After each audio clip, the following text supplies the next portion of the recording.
next question.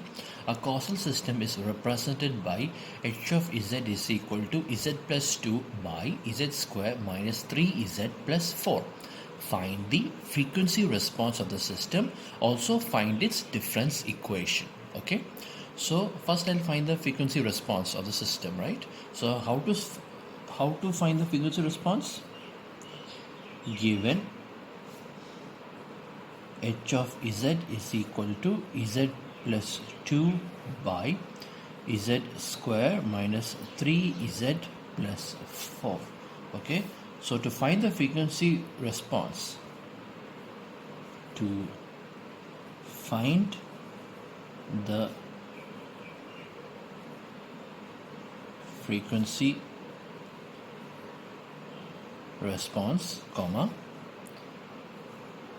put z is equal to e raised to j omega. That's all. Very easy. Put z is equal to e raised to j omega. So therefore you will get over here h of e raised to j omega is equal to, this will become e raised to j omega plus 2 by, this is z square. So this z square will become e raised to 2j omega minus 3 e raised to j omega plus 4. This is how we call as the frequency response, right? So we know what is e raised to j omega, right? E raised to j omega is equal to cos omega plus j sin omega.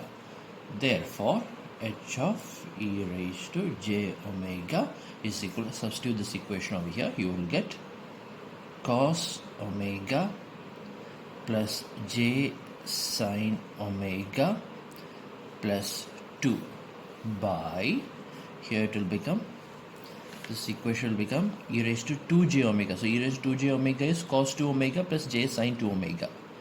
Cos 2 omega plus j sin 2 omega minus, now this is e raised to j omega, so you will get minus 3 cos omega minus 3j sin omega plus 4, right? So now what I'm going to do is I will just simply separate the real terms and the imaginary terms. That is my answer. So therefore it will become cos omega plus 2 plus j sin omega by, and over here the real part is cos 2 omega minus 3 cos omega plus 4.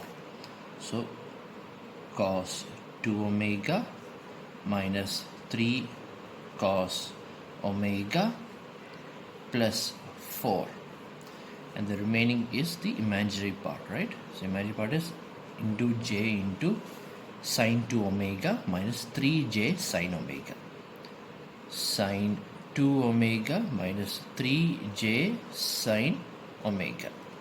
So this is your answer. This is called as the frequency response, right? So this is basically a complex number. If you look very carefully, you can see this is a complex number, right? So from here you can easily find your magnitude response and phase response, right? Magnitude response is root of a square plus b square, where a is the real part and b is the real part, and tan inverse b by a is the phase angle. So from here you can find both the magnitude response and the phase response, right, from this frequency response. Okay, so this is how we do this question. Okay, now let's find the difference equation. All right, so to find the difference equation, here usually they will give you the difference equation and then they'll ask you to find the transfer function h of z, but this time they have given you the answer and they are asking for the question. That is, they have given you the h of z and now they are asking us to find the difference equation. So the procedure is exactly the same in reverse, right? It's the opposite process. That's what we are doing here, right? Because since this is a causal system, then every powers of h of z must be represented in negative form, right? So therefore h of z is nothing but z plus 2 by z square minus 3z plus 4, right? So now I want to represent each and every z in negative powers, because since it is a causal system. So in that case, how can I make it all in negative powers? I'm going to divide both the numerator and the denominator by z square. So it will become z square. So this will become z raised to minus 1 plus 2 z raised to minus 2 by, here this will become 1 minus 3 z raised to minus 1 plus 4 z raised to minus 2. This is how I represent the causal system, h of z of causal system. Then what I'm going to do is that I know this h of z is equal to y of z by x of z, right? So therefore y of z by x of z is z raised to minus 1 plus 2 z raised to minus 2 by 1 minus 3 z raised to minus 1 plus 4 z raised to minus 2. Okay, so this is how I do it. So what I'm going to do now is I'm simply going to cross multiply each of them. So I will put this one over here and this x of z over here. So this will become y of z into 1 minus 3 z raised to minus 1 plus 4 z raised to minus 2 is equal to x of z into z raised to minus 1 plus 2 z raised to minus 2. Okay, so now what I'm going to do is I'm going to put this y of z and x of z inside the brackets. So therefore this will become, this equation will become, let me see, the first term will be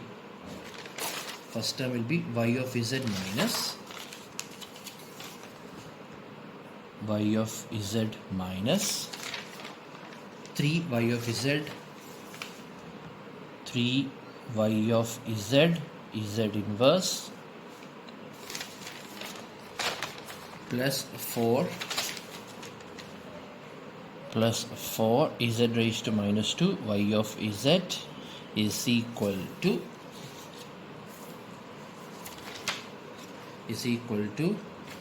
z inverse x of z plus